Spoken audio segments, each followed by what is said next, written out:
Well, false claims of Indigenous identity have rocked Canadian film, literature, and academia recently. Now, some academics are holding a forum on preventing, quote, pretendians from getting research dollars meant for real Indigenous scholars. Leah Ballantyne is a Cree lawyer. She's part of the forum and joins us now. Leah, great to have you with us. How difficult will it be to come to a consensus on who is Indigenous or not in academia? Well, this is a challenge, Dennis, that we've been having dialogue on for at least a decade, if not longer.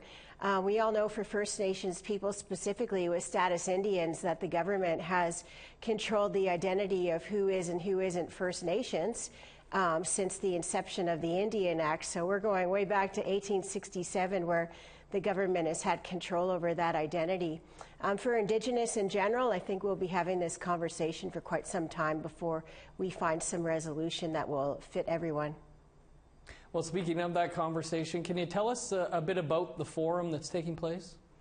Yeah, the First Nations University, based out of Regina, Saskatchewan, is holding a two-day National Indigenous Identity Forum, which started on March the 9th and concludes today. And the issues that are raised about Indigenous identity, self-identification, the vetting of self-identification, and the benefits that go towards students, scholars, and academics are all on the table for dialogue, given the very high-profile cases of academic people in the academic faculty having taken advantage of Indigenous identity to further advance their career, and the general public then finding out about that false identity and identity fraud.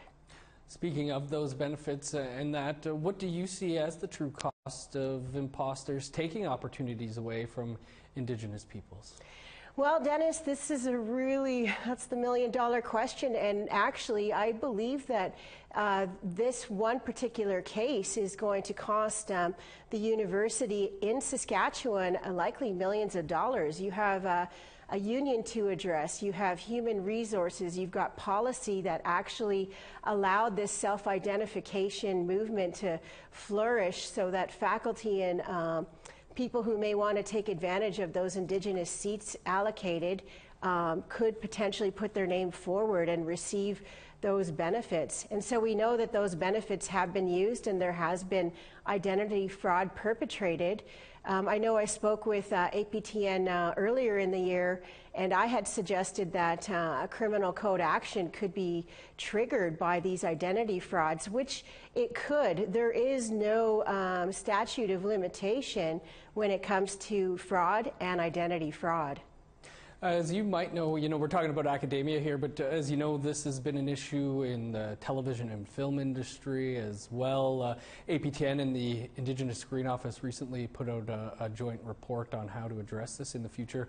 Do you feel like moves are being made to address this going forward? Yes, I do. I think that a critical point's been reached in academia, and I'm certainly hoping that it also reaches the Public Service of Canada and other councils like the arts. But there's a huge liability here for allowing identity fraud to continue. And so this National Identity Forum that's being held at the First Nation University in Regina is a really important step for this dialogue to happen in a safe space that allows dialogue, not just with the faculty and the university HR, but also with other scholars, with students and interested community members, which I would include myself in the latter. Well, Leah, a very important conversation, no doubt. Really appreciate you taking some time for us, and great to have you here with us. Yeah, thanks so much, Dennis. Really appreciate the opportunity.